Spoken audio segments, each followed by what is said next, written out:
नमस्कार, मैं सुधा तिवारी। भोपाल तक में आपका स्वागत है।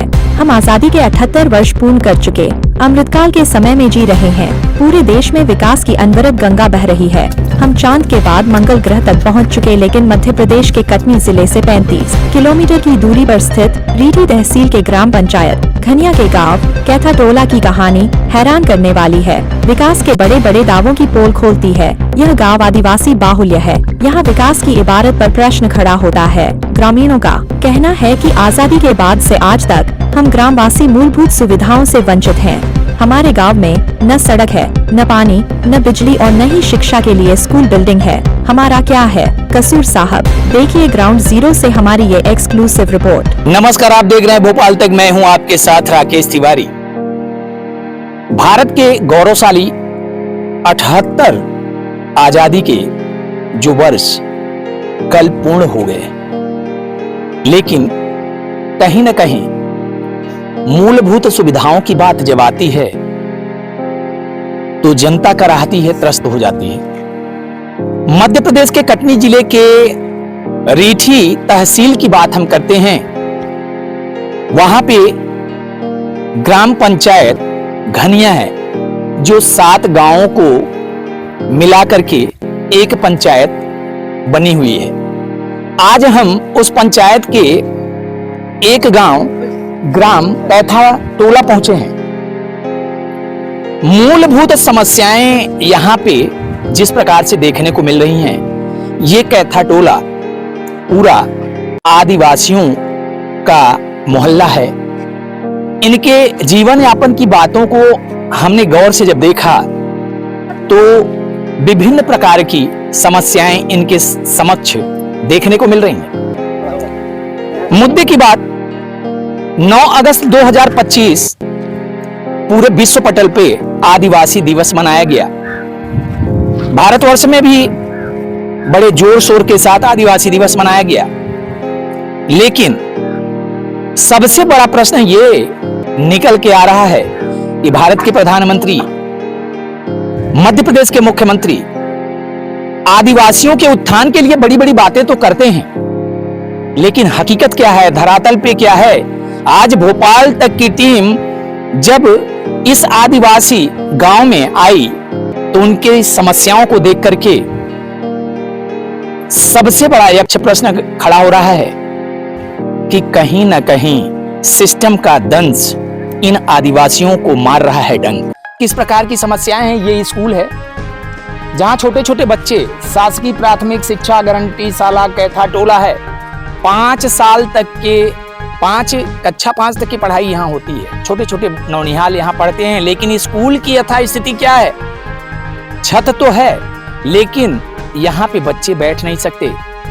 ग्रामीणों का कहना यह है कि बच्चे जब पढ़ते हैं तो पूरी छत टपकती है, प्लास्टर तक निकल चुका है। लेकिन हम आदिवासी हैं साहब, आदिवासियों का कोई माई बाप नहीं होता। सरकार बड़ी बड़ी बातें करती हैं, हमारे उत्थान की बात करती हैं, समुचित स्वास्थ्य व्यवस्था उपलब्ध कराने की बात करती हैं, शिक्षा की बात करती हैं, सड़क की बात करती हैं। आज हम जिस जगह खड़े हैं, ये कैथाटोला में सड़क तो बनाई गई है, लेकिन उस सड़क पे चलने के लिए जिस प्रकार से आप देख रहे होंगे, मौत का कुआं देखा होगा आप अक्सर, मौत के कुएं से गुजरते हुए ये ग्रामीण तहसील जाते हैं, बाजार जाते हैं सामान खरीदने के लिए, लेकिन उनके अंदर की जो व्यथा है, आज मैं करूंगा सीधी बात भोपाल तक पे। क्या है मनोदशा, क्या है बड़ी बड़ी बातें, क्या जनप्रतिनिधियों का सिर्फ जनता के प्रति क्या यही जवाबदेही बनती है?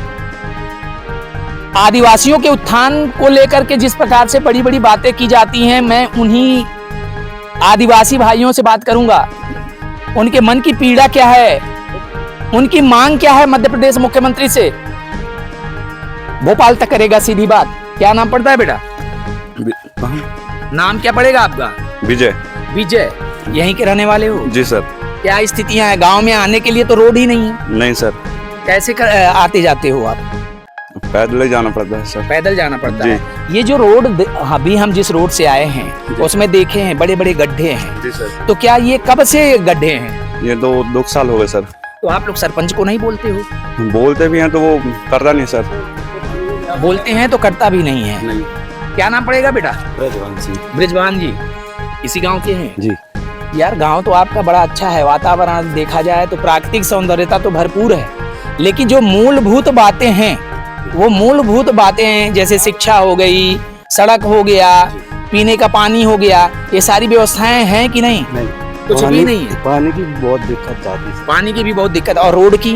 रोड में तो जब से बनी हुई है जब से भी परेशानी है इनसे। अच्छा, कितनी उम्र है आपकी? मेरी 27 साल। 27 साल की उम्र में ऐसे ही रोड थी शुरू से अभी शुरू तक? से। कुछ हमारे साथ माताएं बहनें हैं, मैं उनसे बात करूंगा। कैसी स्थिति है? स्थिति तो बहुत खराब है सर, क्योंकि हमारे बच्चे भी जाते हैं तो बहुत बेकार स्थिति से गुजर रहे हैं। एक दिन वैन में भी गए थे तो वो वैन ऐसी स्थिति में पलटते बच गई थी, और 15-20 दिन से हो गए बच्चे स्कूल तक नहीं जा रहे हैं। 15-20 दिन से बच्चे स्कूल नहीं जा रहे हैं रास्ता की वजह से। क्या नाम पड़ेगा? हमारा प्रकाश रानी। कैसी स्थिति है? बच्चे स्कूल, ये छोटे छोटे बच्चे हैं, नहीं जा पाते और रोज तैयार कर देते हैं बहन को, ताकि ताकि अपने कपड़े हुन्ने उतार के घर में बैठते हैं, खेलते हैं, कूदते हैं, क्या करें। क्या नाम है भाई आप? भागवती जी, आपके गांव की स्थितियां तो बड़ी, मतलब देखा जाए तो मूलभूत सुविधाएं तो कुछ देखने को नहीं मिल रही हैं, तो सरपंच से नहीं बोलती हैं? सरपंच से बोला था, कौन नहीं सुन रहे तो क्या करें? कोई नहीं सुनता है। नहीं सुनते। ये आपने देखा कि जिसकी बात हम कर रहे हैं, सरकार अपनी बड़ी बड़ी बातें मंचों के माध्यम से तो कहती है, आदिवासियों के उत्थान के लिए मैंने ये कर दिया, मैंने वो कर दिया, लेकिन धरातल पे उतर करके देखिए तो साहब सब कुछ सामने आ जाता है। ये हमारे पीछे जो माताएं हैं, बहनें हैं, उनका साफ ये कहना है कि साहब हमारे छोटे छोटे बच्चे हैं, स्कूल जाना चाहते हैं, लेकिन हमारे गांव की जो रोड है वो रोड है कि गड्ढा है, कि गड्ढा है कि रोड है, हम लोग उसी में गड्ढम गड्ढ करते रहते हैं और हमारे बच्चे स्कूल नहीं जाते हैं। पीने के पानी की बात अगर करें तो वहां वो भी नहीं मौजूद है। नल जल योजनाएं भारत सरकार की सबसे बड़ी पायलट प्रोजेक्ट है। सरपंच की बात अगर हम करते हैं तो ये कैथा टोला घनी ग्राम पंचायत के अंतर्गत आता है, वो भी महिला ही सरपंच है, लेकिन इन महिलाओं की पीड़ा को एक महिला अगर नहीं समझती है तो प्रश्न उठते हैं।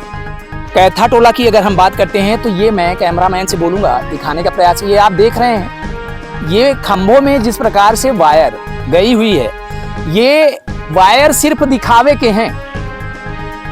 यहाँ के ग्रामीणों का कहना है लगभग 2 वर्ष हो गए हैं इन तारों में, इन वायरों में विद्युत प्रवाहित नहीं हो रही है। हमने जहां ट्रांसफार्मर है उस ट्रांसफार्मर से अपने से तार खरीद करके, वायर खरीद करके अपने घरों तक विद्युत सप्लाई करने के लिए हमने व्यवस्था बनाया है, लेकिन 2 वर्षों तक अगर इन खंभों में विद्युत प्रवाहित नहीं की जा रही है, और लगभग शायद 1 किलोमीटर पीछे ही पावर हाउस है, विद्युत बिल के लिए हर महीने बिल तो पहुंच जाता है, लेकिन हमारी जो समस्याएं हैं, हर घर की यह समस्या है। ट्रांसफार्मर से लेकर के अगर घर तक अगर विद्युत प्रवाहित करना है तो लगभग कम से कम 1000 से 1500 रुपए का तार खरीद के बाजार से लाएंगे तो आपको एक बल्ब जलाने को मिलेगा। और सबसे बड़ी बात, जिला प्रशासन जिस प्रकार से कुंभकर्णी निद्रा में सोता है, ये आप जीती जागती तस्वीर कैथा टोला भर की नहीं है, कुछ अन्य भी ऐसे गांव हैं जो इस पंचायत के अंतर्गत मिले हुए हैं। झिरिया हो गई, हमें पूरे गांव की जानकारी नहीं है, लेकिन 7 गांवों को मिला करके घनी पंचायत बनी हुई है। यह है वस्तु स्थिति इस गांव की।